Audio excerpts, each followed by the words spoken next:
Luna's final moments unfold in a way that shakes Los Angeles to its core. What begins as an ordinary evening spirals into tragedy the moment Luna steps out near the cliff road that has haunted the Forrester and Spencer families for years. The weather is foggy, visibility is low, and the sound of a fast-approaching car echoes through the darkness. Luna senses danger too late.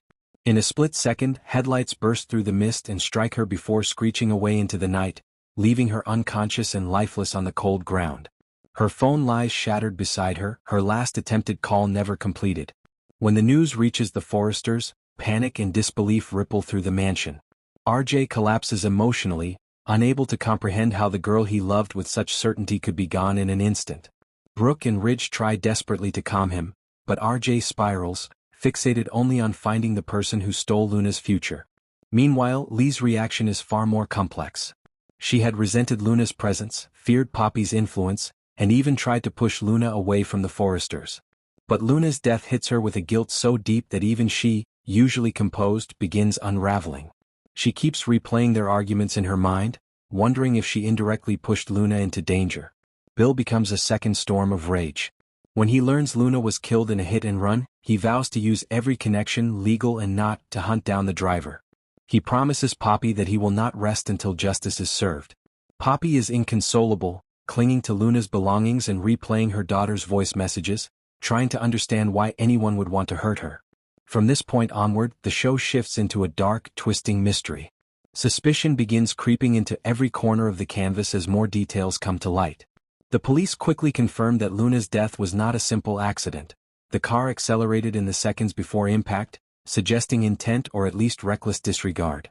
That single detail sends the entire story spinning into a web of possibilities. The first and most unavoidable question becomes whether this was truly an accident or if someone targeted Luna. RJ believes she was murdered. Lee, though silent at first, begins to fear that someone connected to her own secrets might have been involved. Poppy tries to stay strong, but she harbors her own fears, especially about individuals from her past who might have held grudges. Clues begin surfacing slowly. Security cameras catch a glimpse of a dark-colored car speeding away from the cliff road. The footage is grainy, the license plate unreadable, and the make of the vehicle partially obscured. But what catches everyone's attention is the way the car swerves just moments before the hit, almost as if the driver saw Luna but did not stop. That single motion leaves the police torn between the idea of intoxication and deliberate harm. As the investigation deepens, familiar names begin surfacing, each connected to Luna in complicated ways. Zen becomes one of the first people questioned, mostly because of his rocky history with Luna and the emotional tension between them in the months prior.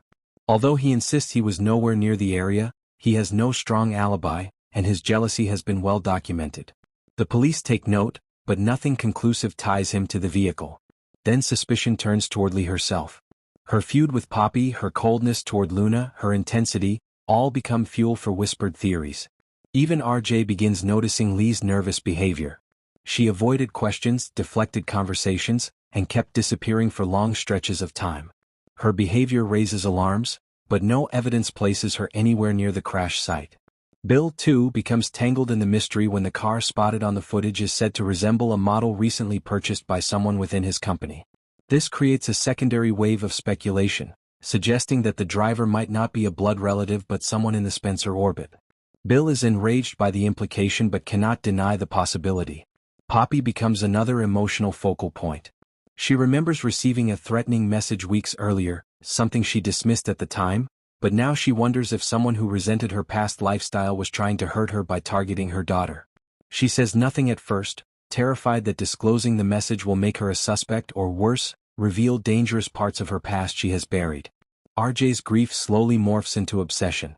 He retraces Luna's steps, revisits her final hours and examines every detail of her last known movements. He finds a disturbing clue in her shattered phone, an unsent message addressed to him. The words are blurred by the damage, but he can make out that Luna was scared, though she did not specify why. From that moment on, RJ becomes convinced that Luna knew she was in danger before the car appeared. As days pass, the intensity of the storyline grows. The police finally uncover a fragment of the car's bumper near the cliff. The paint is distinctive, belonging to a luxury model owned by a surprisingly small pool of people in Los Angeles. Once the list is created, shockwaves spread through the community because several names on that list are connected, directly or indirectly, to the Forresters. The biggest twist emerges when investigators discover that someone had tampered with the vehicle before the crash, meaning the driver may not have been fully in control. This raises a chilling new possibility. The driver themselves might have been set up, unintentionally turned into the weapon that killed Luna. The story transforms from a simple whodunit into a layered conspiracy.